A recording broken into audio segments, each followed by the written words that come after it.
Start हां घे start हां हो रामटेक येथे नव्याने तयार करण्यात येणाऱ्या नियोजित फिल्म सिटीचं स्वरूप कसं असणार आहे आणि विदर्भाच्या अनुषंगाने काय महत्त्वाचं आहे? आपल्याला कल्पना आहे की विदर्भ आणि रामटेक हे नैसर्गिक सुंदरतेने परिपूर्ण असलेला परिसर आहे.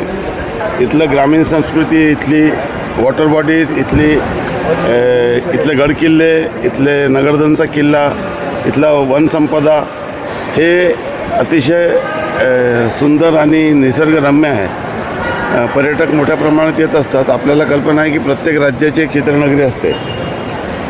विदर्भाच्या सांस्कृतिक क्षेत्रात असलेल्या लोकांना मुंबईला जाऊन संघर्ष करणे फार अडचणीचं होते. अनेक असे कलाकार किंवा डायरेक्टर किंवा या लाईनमधले असे लोक असतील की ज्यांना मुंबईला जाऊन वास्तव्य करून आपलं स्थान निर्माण करणे फार कठीण प्रसंग असतो त्यांच्यासाठी. पण त्या एक व्यासपीठ त्यांना उपलब्ध व्हावं, एक प्लॅटफॉर्म उपलब्ध व्हावं या दृष्टीने आपल्या विदर्भात देखील एक चित्रनगरी व्हावी अशी अनेक वर्षापासूनचा माझा प्रयत्न होतो. माननीय देवेंद्रजी यांनी त्याला खूप सहकार्य केलं आणि अर्थसंकल्पात याची घोषणा केली आणि त्यातून भविष्यामध्ये एक मोठे रोजगाराची संधी उपलब्ध होईल असं मला विश्वास आहे. फ्लाईट आली.